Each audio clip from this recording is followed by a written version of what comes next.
Mike McCool here in the Royal Examiner studio, and with me today we have Tom Eshelman. Tom is a candidate for Front Royal Mayor. We've talked to you a couple weeks ago. Yeah, 2 months. Been that long? Yeah, it's been 2 months, believe it or not. Time flies. I mean, before you know it, the early voting, it will be starting in September. And I think it's like 90-some days in the election. It's right around the corner. It's crazy. So I told you to come back and talk to us after you've been beat up a little bit, and so we can kind of see, how it's going. Well, my last television appearance with you was, I really appreciate that. And we stirred the pot a little bit. I was told that I was, someone commented on social media that I was Mr. Loudoun County, and I think in my interview with you, that was the last thing I wanted. Right. And but no, I mean, you're going to take the jabs, and as I meet people, there are some people that they have their different stories and their different things. So it's always fun to listen and hear. But it's been interesting, and the biggest thing we've been out there talking about out on the street. I mean, we kind of launched the campaign in the July or the carnival, the Fireman's Carnival. Right. Handed out 600 waters that day. It was a hot day. Yeah.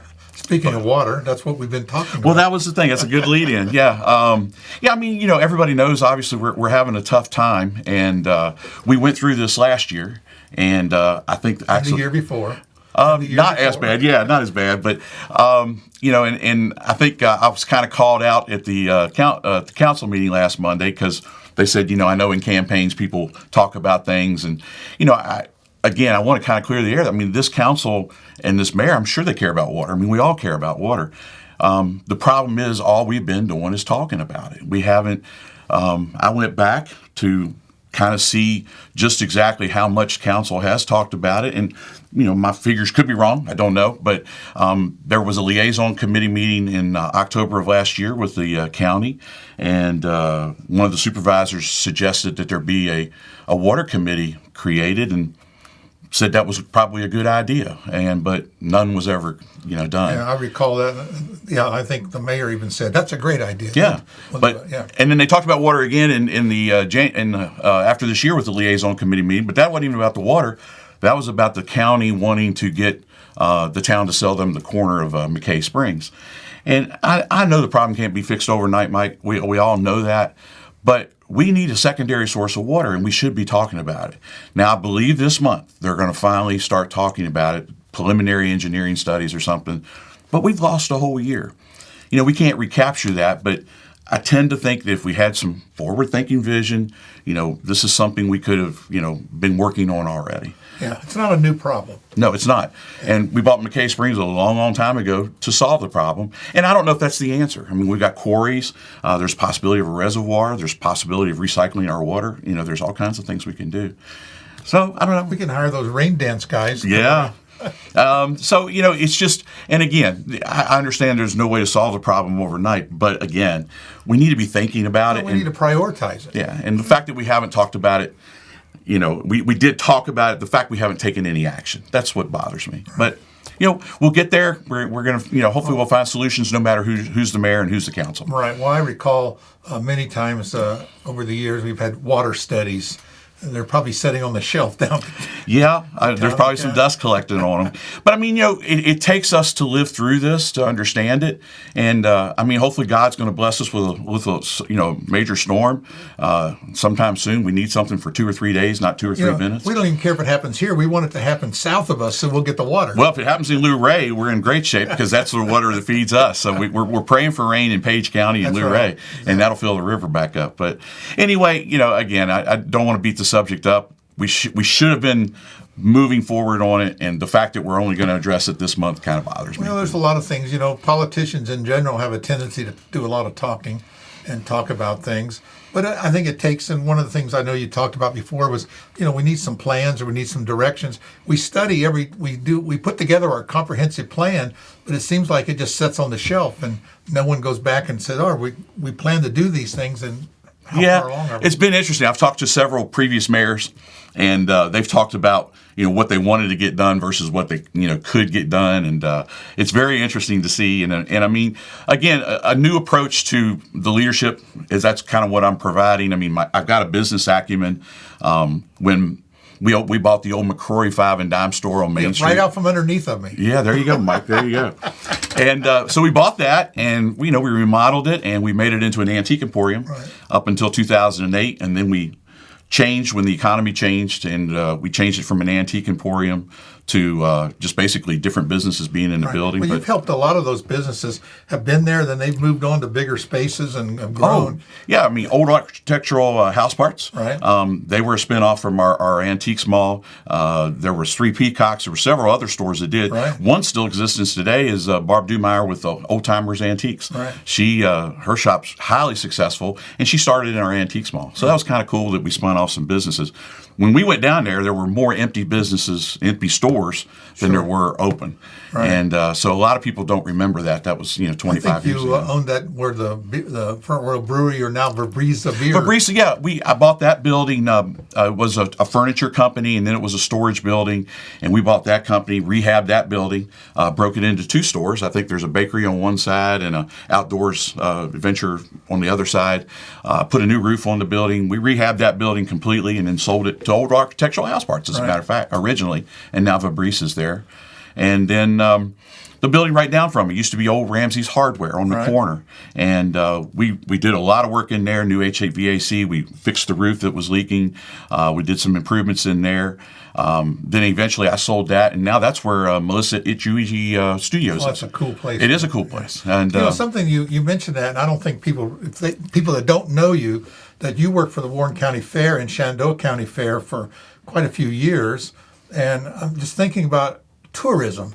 How to get people into the seats at county fairs is a hard job. Well, and so it kind of relates to our overall tourism and marketing of our resources that we have. It's a hidden gem. I mean, I was a volunteer out in Warren County. Then I was fortunate enough to get a paid position with Shenandoah County Fair as their fair general manager, and was out there for 10 years. And we had some highly great successful things. Probably the biggest opportunity we did there was bringing in the horse racing, and them renting the grounds from us for a long period of time. And that's just been a financial boon to Shenandoah County. But yeah, when I left there and came back here, I started volunteering again at Warren County. We just had a concert this past weekend with Rodney Atkins. It went over really well.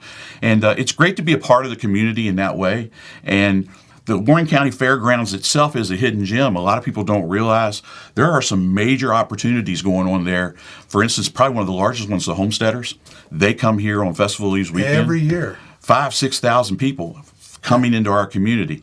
And then they just hosted a huge Catholic event out there. And there's other things that are going on. And it's a hidden gem, but because it's out in the county on Route 345, 28, way out, people don't really pay attention to it as much. We just complain about all the traffic coming through town. Yeah. And I mean, we need some help. And one of the things I want to do as a mayor, I mean, I've talked to so many people, and I want to create some committees. And I mean, we have a transportation committee, and 2 councilmen serve on that.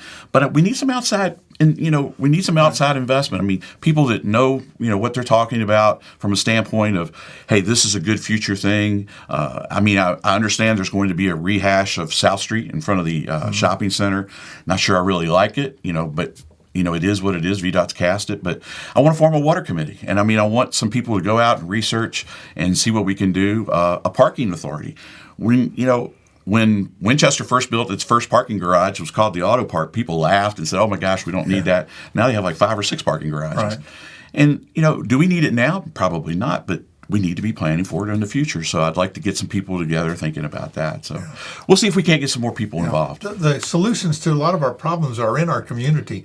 We don't have to bring people from California. Totally agree.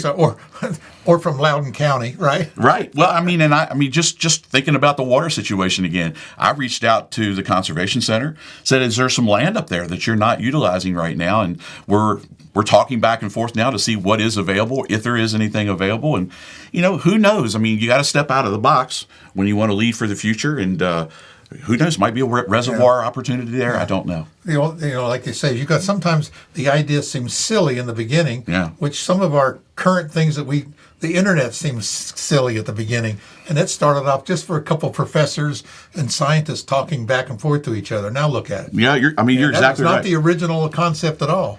Well, like I said, as I talk to more and more people, everybody has an opinion. The town seems like it's half people like this and half the people like that. So it's just really difficult. I mean, the one thing that I'm telling folks is there are some councilmen that are saying to, hey, I was put in with this many votes, and I won, and I represent those folks. And the difference between me on that is, if I am able to become the mayor of Front Royal, I promise you this: the ones that didn't vote for me, or the ones that didn't make it to the polls, which there's 15,000 of us, 3,000 will probably vote, but I represent all those folks. I mean, the ones that didn't vote for me, I was talking to someone last night on Main Street at the gazebo gathering, and I said, the big difference is, I said, everybody has a voice. And being an independent candidate, we're not getting that endorsement, the partisan endorsement, but independent candidates are free to think, on their own. They're not pressured by the group, and that's what I think I can bring to that table. I really do. I was talking to a former council member, former mayor, former board of supervisors, so I won't give their name, but you can figure it out.